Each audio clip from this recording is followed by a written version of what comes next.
I had meant to do this last year on my dad's second death anniversary, and I didn't get around to it. So I told myself I would do it this year on his birthday, which was January 20th, and I didn't get around to it. I'm not sure if I was unconsciously putting it off or looking for things to busy myself with instead of facing this. Grief and processing certainly don't have a timeline, but the dates are important to me. So this is what I wrote last year. For some reason, I wrote in my notes Fiona Apple's Regret. She seems to be talking about a former lover in that song, but there is a line that goes, "Now all you gotta do is remind me that we met. And there you got me. That's how you got me. You taught me to regret." And I think I cited that because maybe sometimes the feelings or the concept of regret is not inherent, but it is taught. And not that everybody is into astrology, but in the secret language of birthdays, January 11th, my birthday, is called the Day of Evaluation. And I do find myself reevaluating and reassessing past situations and seeing how I currently feel about it, and perhaps I can find more nuance in it. Or maybe I just have a difficult time letting things go. So in the second year since my father's passing, I am working with the concept of regret, and God willing, with as much objectivity as possible. Regret. Sorrow aroused by circumstances beyond one's control or power to repair. Merriam-Webster's dictionary. I don't think I regret many things in my life. I've made many mistakes, and admittedly, I've hurt many people. But I don't necessarily look at those situations with regret. Maybe just unfortunate that I was a lesser person, and I took that lacking of myself out on others. However, regret doesn't seem to be quite the right word.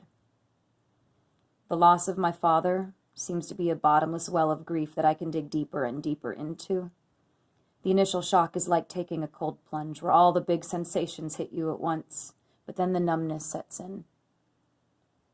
And with even more time, you don't even feel the numbness. I regret not spending more time with him. He seemed so invincible, indestructible, and I took his mortality for granted.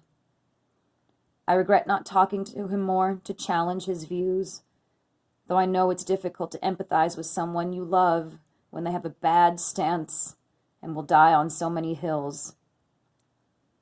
But I regret not engaging with him more. I regret my wedding in some ways. Not that I necessarily regret getting married, but I regret going through with the ceremony without him, especially only 3 months after his passing.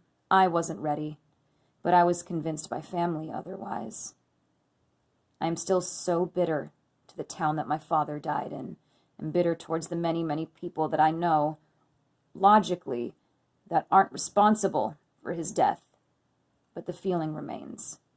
I can see the hospital from my mother's backyard, and that bitterness and disgust turns inward on myself.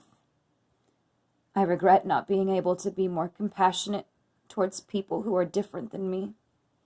I relish in my grudges and grievances, and I wear them like jewelry. I regret not being able to be better. Not yet, anyways. The day may come when forgiveness and acceptance washes over me, because I know the longer I am attached to these things, the longer I will suffer. My spouse has told me before that I love to be miserable, so maybe the weight of the suffering will become lighter, but never fully go away. I regret my suicidal ideations, because every now and then an intrusive thought will punch my brain and tell me that I should be dead instead of my father. For my dad wanted to make the world a better place, and I, even on the best days, feel quite ambivalent about it. I don't feel like I am drowning in this particular grief anymore, though I am still swimming in its ocean, a little lost, but with my head above the water. But when the sadness and hopelessness takes over, I want to indulge in my intoxicants, a method that has previously worked, but only offers me temporary respite without ever solving any of my woes. So I am left running, and I regret ever thinking that alcohol could solve my problems or lessen my pain. I was listening to a podcast forever ago, and the guest said, "It's not your fault that bad things happen to you, but that trauma is now yours, and it's your responsibility." And that sticks with me, because there's no singular thing that I could point to and blame for my father's death. I could point at the pandemic as a whole, my family and some friends for not taking it seriously, or all the anti-vaxxers, even my own dad for being in that same group. The outcome is still the same. So now, all this trauma and all these negative feelings belong to me, and no one else will take care of them but me. I'm sure I could think of more regrets. I'm quite good at doom spiraling. But I'll leave off with the thing that my father always said to me when he dropped me off at school. Be kind and gentle to others. Listen to your teachers. And live life with passion.